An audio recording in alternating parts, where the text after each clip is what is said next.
এরপরে আপনাকে কবিতা শোনাবো। বিসমিল্লাহির রহমানির রহিম। ওয়াশ-শামসি ওয়া দুহাহা ওয়াল কমারি ইযা তালাহা ওয়ান নাহারি ইযা জাল্লাহা ওয়াল লাইলি ইযা ইয়াগশাহা ওয়াস সামাই ওয়া মা বানাহা ওয়াল আরদি ওয়া মা তাহাহা ওয়া নাফসি ওয়া মা সাওয়াহা ফাআলহামাহা ফুজুরাহা ওয়া তাকওয়াহা। বলুন সুবহানাল্লাহ। সবশেষে হা হা হা মক্কার মুশরিকেরা তার কারণে বলেছিল মুহাম্মদ কবি হয়ে গেছে, কবি না হলে এত সুন্দর মিলাতে পারত না। মক্কার মুশরিকেরা বলেছিল এটা আল্লাহর কালাম নয়, এটা নবী মুহাম্মদ বাড়িতে বসে বসে বানিয়েছে। আল্লাহ তাবারাক ওয়া তাআলা মুশরিকদের চ্যালেঞ্জ দিয়ে জবাব চেয়েছে।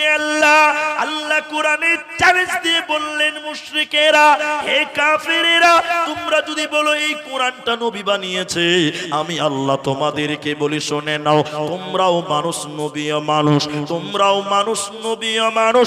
যদি তোমরা বলো নবী মানুষে কোরআন বানিয়েছে, তাহলে আমি আল্লাহ বলি তোমরা মানুষ, তোমরা কেন এই কোরআনের মতন একটা কিতাব বানাতে পারো না? ওয়া ইন কুনতুম ফি রাইবিম মিম্মা নাযালনা আলা আবদিনা ফাতু বিসূরাতিম মিন মিথলিহি ওয়াদউ শুহাদা। আল্লাহ তাদেরকে চ্যালেঞ্জ দিয়ে বললেন, শোনো, তোমরাও এই কোরআনের মতন একটা কিতাব বানিয়ে দেখাও। হবে না 30 পারা বানাতে হবে না, একটা সূরা বানাতে হবে না, একটা আয়াত তোমরা বানিয়ে দেখাও। ইন কুনতুম সাদিকিন। পৃথিবীর কেউ কোরআন বানাতে পারেনি, ভবিষ্যতেও কেউ পারবে না, এরই নাম কোরআন। আল্লাহ তাবারাক ওয়া তাআলা বলেন, ওয়াল কিতাব,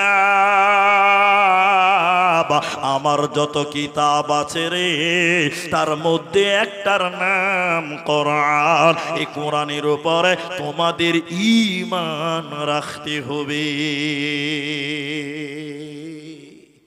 কোরআন কি বিশ্বাস করো, কোরআনকে অস্বীকার করা যাবে